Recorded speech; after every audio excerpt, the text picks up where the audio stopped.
Xin chào mọi người. Hôm nay mình sẽ quay trở lại với series video review giày. Trong cái video này mình sẽ gửi đến các bạn một cái đôi giày từ một cái hãng khá là nổi tiếng ở Italy. Và trong cái giới chơi giày thì người ta hay gọi cái hãng Santoni này là cái hãng giày nghìn đô. Và chúng ta sẽ xem tại sao người ta nói là đôi giày nghìn đô. Bởi vì là với quan điểm cá nhân của mình thì nếu mà chúng ta chơi Hermes hay là những cái hãng như Gucci hay là LV thì nói thật là nó hơi bị phô trương một chút.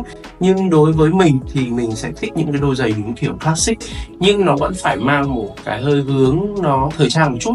Nếu mà ở trên thị trường thì đôi Santoni này nó có cái giá rơi vào tầm khoảng lúc on web nó rơi tầm khoảng là đâu đó khoảng 25 triệu. Thế thì nếu các bạn tìm hiểu về lịch sử của Santoni thì đây là một cái hãng khá là nổi tiếng ở Italy. Và cái công nghệ làm giày của họ thì mình thấy rằng sau rất nhiều năm thì nó vẫn ổn.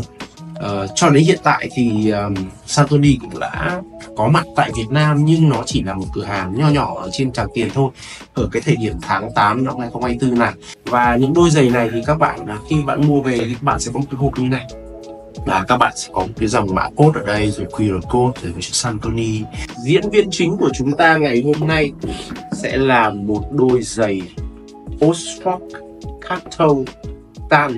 Ở đây thì mình có một đôi dustbag và cái thời này thì người ta vẫn sử dụng những cái chữ in mạ vàng như nào, nó mang một chút nghệ một chút. Với cái bản chất của Santoni đấy là một cái hãng giày đúng là giày thủ công, thế nên là nó vẫn còn giữ được rất là nhiều những cái nét thủ công ở trên đôi giày này. Ví dụ như là họ sẽ luôn tuân thủ cái việc là làm để giày đế khâu. Đại đa số là giày của Santoni sẽ làm đế khâu nhé. Ở bên trong này thì cũng sẽ có những cái miếng giấy độ nó màu cam, đúng với cái màu của cái lót giày. Và khi mà người ta nhìn thấy cái lót giày màu cam như này, người ta sẽ hay nhầm đến một thương hiệu. Đúng rồi, đó là Hermes. Khi mà tìm hiểu về Santoni rồi đi đôi giày của Santoni thì các bạn sẽ nhìn thấy rằng những đôi giày của Santoni rất là thời trang, nhưng mà nó cũng rất là hữu dụng, chứ nó không chỉ là thời trang không như những đôi giày Hermes bình thường.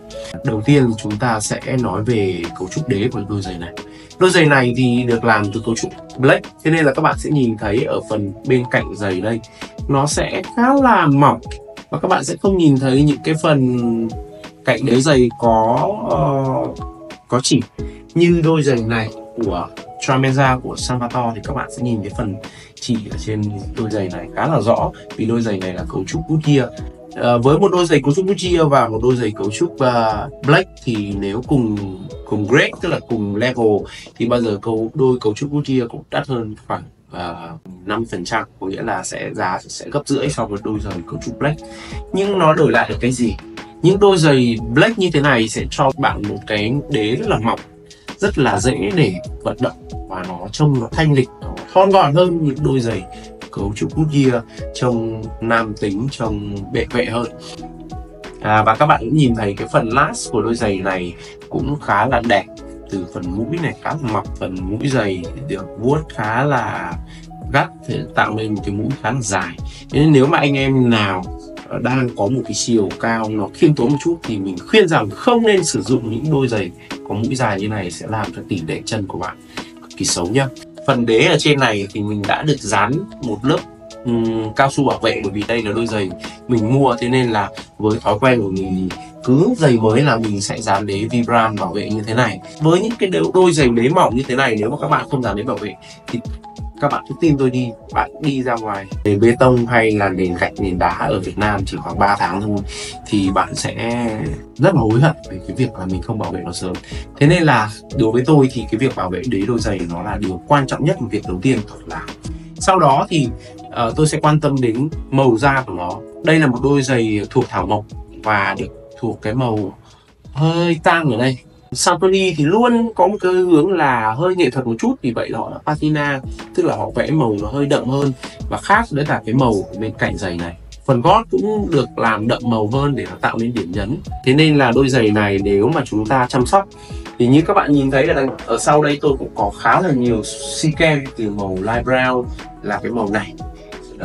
Sau đó đến những cái màu đỏ hơn như acaju hay là red hoặc là cô nhất thì nó cũng rất là phù hợp với việc chăm sóc những đôi giày này đối với tôi. Nhưng nếu với những người mà không có chuyên môn về chăm sóc đồ da thì đây cũng thực sự là một câu hỏi khá lớn, và nó cũng ảnh hưởng khá là nhiều đến việc là mọi người mua những cái sản phẩm chăm sóc như thế nào. Đây là đôi Oxford đầu tiên mà tôi đã có thể đi vừa chân. Mặc dù tôi đã bắt đầu đi giày tây cách đây hơn 10 năm thì không một đôi Oxford nào có thể vừa cái chân của tôi, bởi vì cứ vừa chân thì nó sẽ bị kích cú, nhất là chân bên trái. Và nếu anh em nào có cái trải nghiệm đi giày tây nó lâu năm rồi thì mọi người sẽ cực kỳ khổ sở với, một là đôi giày Oxford, nhất là hâu cắt, hai là đôi giày loafer. Đấy là hai đôi giày mà bạn phải đi cực kỳ chuẩn, và bạn phải tìm được cái nhà làm giày mà nó có cái form giày giống là cái form chân của bạn nhất. Đây là đôi giày Oxford đầu tiên mà tôi đi mà không bị kích mu. Các bạn nhìn này, cái phần cánh giày ở đây tôi đi rất thoải mái, và tôi rất là cảm thấy hạnh phúc khi mà cái phần cổ giày này nó ôm sát cái cổ chân của tôi. Các bạn nhìn này, nó rất là ôm, rất là sát, nhưng nó không bị quá cao để nó chọc lên mắt cá này, bởi vì thường những cái đôi giày từ Italy có phần mắt cá thì rất là cao. Đây là cấu trúc của những đôi giày Ý nói chung, bởi vì là người Ý hoặc là người châu Âu ấy thì họ thường có cái phần mắt cá hơi cao so với người châu Á của chúng ta. Vì vậy là lý do rất bình thường để khi mà chúng ta mua những đôi giày Gucci hay là những đôi giày Santoni về thì chúng ta sẽ phải buộc phải hơi độn cái phần gót lên một chút. Nhưng đây là một đôi giày tôi thấy cực kỳ may mắn, đi phát là vừa luôn. Các bạn nhìn thấy là đôi giày này tôi đi rất là vừa và rất là đẹp. Cái màu light tan này thì các bạn sẽ sau một thời gian sử dụng thì nó sẽ xuống màu rất là bình thường thôi, nhưng nó cũng sẽ tạo ra những cái điểm nhấn ở trên đôi giày này. Và bộ da của đôi giày này thì rất là ok, rất là mềm mại. Mình sẽ đi thử vài bước cho các bạn thấy. Tuy nhiên là cái góc quay nó cũng sẽ không được đẹp lắm, nhưng các bạn sẽ nhìn thấy rằng đôi giày này cực kỳ đẹp. Nếu nói một chút thì nó sẽ hơi điệu một chút. Đôi giày này sẽ phù hợp với thanh niên nhiều hơn, hoặc các bạn là có cái trải nghiệm về mặc đồ nó đa dạng một chút thì các bạn sẽ rất là dễ để các bạn có thể phối đồ với cả đôi giày Oxford Carton này. Ở bên trong này thì các bạn sẽ phải lưu ý một chút đối với những đôi giày kiểu classic như này, bởi vì những đôi giày này sẽ làm cái phần lót nửa bàn, và vì cái phần lót nửa bàn này nó có một cái yếu điểm chết người, đấy là cứ khi nào bạn đi nhiều, bạn rút chân ra khỏi giày thì cái phần lót nửa bàn này nó sẽ lật lên và rất nhanh chóng bạn sẽ phải chỉnh lại cái phần lót này. Các bạn có thể làm một miếng lót da full như thế này, mỏng thôi, chúng ta sẽ đút ở bên trong lòng giày, và như thế thì đâu đó là các bạn sẽ khắc phục được cái việc giày nó bị lật lót lên và nó hơi rộng chút, bởi vì những đôi giày mà có da thuộc cả mộc này đi một thời gian chắc chắn nó sẽ bay ra. Vì vậy là khi mà các bạn đút thêm một cái miếng lót này thì các bạn đã fix lại nó một lần, và đến hết cái giai đoạn bài thì lúc đấy là chân của bạn với đôi giày gần như là được fix với nhau hoàn toàn. Và tại sao mà mình lại khuyến cáo các bạn nên đi lót thảo mộc? Bởi vì nó sẽ hút mồ hôi rất là mạnh và nó sẽ giúp cho chân bạn không bị hôi.